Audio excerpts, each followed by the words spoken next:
Good morning, everyone. Welcome to the week ahead video brought to you by Synergy Markets, aka Synergy Signals. Purpose of this video is really an accompaniment to those that are subscribed to Trade Signals. They can get an idea on what we're looking at, how we approach identifying our trade signals, and sort of picking up the method as we go, tuning in. I'm not going to make it too long, but let's start, shall we? We'll start first of all, just sort of covering where we are with the macro picture, um, and obviously global news relating to Iran. Well, first of all, we still got the Iran situation. No agreement. Iran's playing, quite tough tactics here, squeezing oil higher. They know that's a weak point. Donald Trump wants lower inflation, lower interest rates. Oil is going to always drive inflation higher. We've got the situation in the UK with Keir Starmer being challenged. That's just complete instability. And what was laid out as a path higher for GBP pairs via the market cycle has rudely corrected. And we'll see the effect of that correction on the pound. And you'll see how many were in the direction of the trend. And now that has been realigned. I personally, due to the fact that there is this uncertainty in the UK, unless it's all been priced in one trading session, that could continue to deteriorate. So without further ado, let's kick off with probably one of the best looking long-term setups out there. This is one that I framed the advert that we use on here. This is it here. Euro GBP is one of the to believe it or not, it's one of the pairs I've had the least success with. Strange moving pair. Euro GBP, but bear with me 1 second. Christ. It has the hallmarks of what we want to see. So if you can use your brain a little bit, I don't want to patronize anyone. I may be patronizing without meaning to be. But this little picture here is this big picture here. Okay, so as you can see, V1, V2 peak, V1, V2. So the difficulty about this is over time and with experience, you will identify that the market makers, they only have a certain toolkit available to them. Now, that toolkit, they can always produce two zones of consolidation within a high and a low. That can then morph into a larger zone of consolidation, as you're seeing here. So the first zone, they've created a trap, false move. Beginning of the month, they're starting that. End of the month, they created the false move, false. So trap in the direction of the trend, false move against the trend, and then the real movers play out again with another trap, false. 3 hits the low, I am suspicious. People can count this as the completed cycle and be thinking, okay, we should be rolling over now. This should be a level 1. Going lower, it might be. It might be. And I've got it completely wrong. But with what's happening politically with the UK, I think the supportive trend is higher. So what we have here is our first zone. We have our second zone. We have our first zone over the 800, second zone over the 50 pretty much. This bothers me somewhat, but because of what's happening in the UK, I'm kind of cool with it. So that's the framework we're looking at. We're looking and anticipating a push into the M top, and that will be our third move higher. Something along the lines of this. Now, if I redraw that, that's a bit lazy of me to not make it neat because I am a little bit about neatness. Don't know why, but a little bit of OCD doesn't harm anyone. That is what I think is going to happen. So when you have like a thought process that match your process, you sort of know that we're leaning towards longs with the narrative coming out. Whitehall. Let's zoom in. So on the 4-hour chart, we have the pattern up, the pattern down. We can notice the pattern up here, big gap to be filled. That's certainly a risk. Now, when we look at the near time frame, we can identify the start and end here. So that is a week of rise, 1 week of rise, 1 week, 2 weeks of rise. Now, bearing in mind we're looking for this. This is what we're looking for. We're looking for 2 weeks of rise in line with the market cycle that I showed you on the previous page. This is where this gets really powerful. Now, short-term noise is down here. People are going to start freaking out. Panic. Perfectly normal. We are looking to trade with the trend, and we've got 2 weeks of rise. We've got 2 days of rise. We've got the weekend to maneuver, whatever juggling acts they're going to have to make within there. This is a prime candidate for next week. This is how we set about looking at our trades, trying to align things, and this is it in practice. We go down to the 30. We entered here. We noticed we had a change break enter. We entered anticipating the third, a bit late. It should have been down here.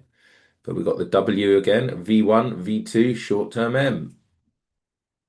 Right, moving on. So that what I was becoming a bit obsessed with was this.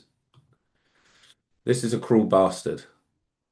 This is a cruel, cruel one. So this is the pound. Now the pound has given us a clear first zone, started building a clear second zone, but then this happened. That is hard to deal with, especially when you've got all the ducks lining up in a row, one, two, and then you think it's going to give you that third. That just shows you how many people were positioned for that move to get a sell off that extreme. I was one of them. Yes, I was. Um, I was one of the herd here. I was herded up. But on closer inspection, you can actually see, yes, I get what you're saying, Steve.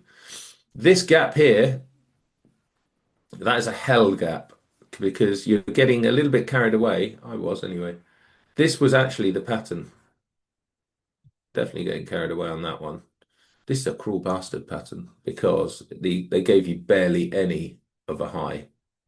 That's your high. That's your W, V1, V2. Have that as your high. And they're bastards here. They did it in a one, two, and a three to the high, and three hits to the high. The problem is, like that Euro GBP three hits to the high, that is always an area with lots of liquidity. Something can easily drive the pound up here. If we get a break of this zone, I'm in. I'm going back up into it because I do remember the framework we're trying to trade is the market cycle. We know that's pointing higher so far. We've got an internal checkpoint going on at the minute where the market's checking itself. Now, if we apply our harmonics, which haven't really done too much of recently, harmonics are bringing us down into, well, it's a perfect little fair value gap down there, and we'll take out these lows. That would be difficult really to structure. What this is going to require for a turnaround is a candle exactly the same as that. We haven't quite come down and kissed the structure here. The fair value is down to here.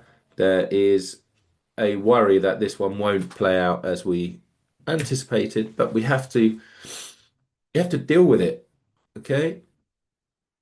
Next, GBP CAD was meant to be. This was the other one that sort of fell apart on developments over Keir Starmer. Everything looking great. Amazing. Amazing. Give us that third push, market. Give it. One, two, one, two. Nah, sorry, guys. Anyone anticipating that got killed. Nearly me. I didn't enter at that time, though.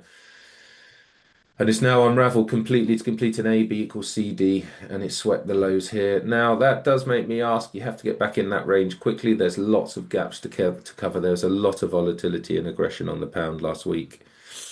Is it going to free fall further? Potentially. This is looking a little bit ugly now. That was looking really supportive, pushing up, as you can see, and it's now sort of looking a little bit rounded on the failure here. And if I pinch myself, is that first? Is that two? Is that the peak? Or is it, am I seeing it as I'm seeing it? This one needs to now wait to develop longer because it's not giving us what we want to see. Bringing us onto the dollar basket, this is a bit of a headache as well because we have the potential for the most bullish dollar ever. Super dollar, super bullish dollar. You can see the W, the first, the second, and it looks like something's brewing. Haven't completed ABCDs. We haven't come down and interacted with this structure down here yet. It's looking like one zone, two zone, and we needed the third. There is an obvious gap here to fill. As we zoom in lower, you do have the structure for a lower market here, by the way, but it's just been swept away by weak pound. This guys was one of the best setups of life, really. I'll show you why. We had first zone, second zone, M. This is all the first zone. It could still well be. But the fact that we broke it down here, we had one, two, that should have followed down with a three, but this was the Keir Starmer business. And it's failed on that. And it is turning around seeking the gap. If that gap fills, absolutely going to be on it. Missed some nice, easy entries on USD CAD because I was a bit married to the story that GBP USD was going to push, but we could have gotten in here. That would have been a beauty. CAD CHF, I didn't send it on Friday, but I entered. I just didn't want to cause us any issues. I entered here. So I might resend that out. You can see the pattern on the way down, 1, 2. We're trying to trade the way back up. What do we have here? No sequencing as such. So covered the dollar basket. The euro was another one that was looking extremely positive, and again, it's been dropped and it's trying to form. We can see that it's completed the market cycle over 3 days. 1, 2, 3 days of drop, and if you actually look where the day starts, the drop starts here and ends here. That's a 24-hour period. This could be the apex of a W beginning. There's also an ABCD possibility here. ABC possibility. ABC nearly complete. That's going to bring us into already retesting this zone that was untested. So there's a lot of things going on for Euro USD next week. Can it hold it together? As you can see, there's that retest and the ABCDs coming in. Structure is still there for a move higher. But when I look at the pound again and ask myself the same question, the structure technically, frighteningly, is still there for longs. Because all we've done is created a zone of consolidation zone, and we've come down, and this is actually known as the safety trade. Taking longs here with stops below here is the actual highest risk reward profile. So I want to see how this is going to accelerate or not. I fear that it's going to come down a tiny bit more, and then I'm going to be all eyes on it because this is one to not discount. It's got huge issues now with the Keir Starmer situation, and it has the argument that this pattern has played out. Is that a real thing? And this being the M now, or I'll just overlay it with that. That could be the case still, folks. I am not shutting the door to anything here. This is what I want to see, though. I want to see a structure develop. So, is there anything else worthy of talking about? There is. We had entered DCAD. It only gave us 15 to 20 pips. This was setting up beautifully again. Nice W, high, high, high, low, high, high. I thought it was going to go here, but it's holding up here now. This is another one that, again, we're looking at the cycle for direction, pointing higher. Believe we are here, safety trade territory. We see how we go. So, folks, if you're watching this for the first time and think that was weird and intense and random, I've not looked at the market this way. This is the way we approach the market. We're looking at the market cycle. We're trying to position ourselves within a cycle so we can identify what comes next. We have a 14-day free trial and lots of supporting materials. If you have any questions, please don't hesitate to message me. I wish you all the best. Have a great rest of your weekend and see you all tomorrow. Thank you.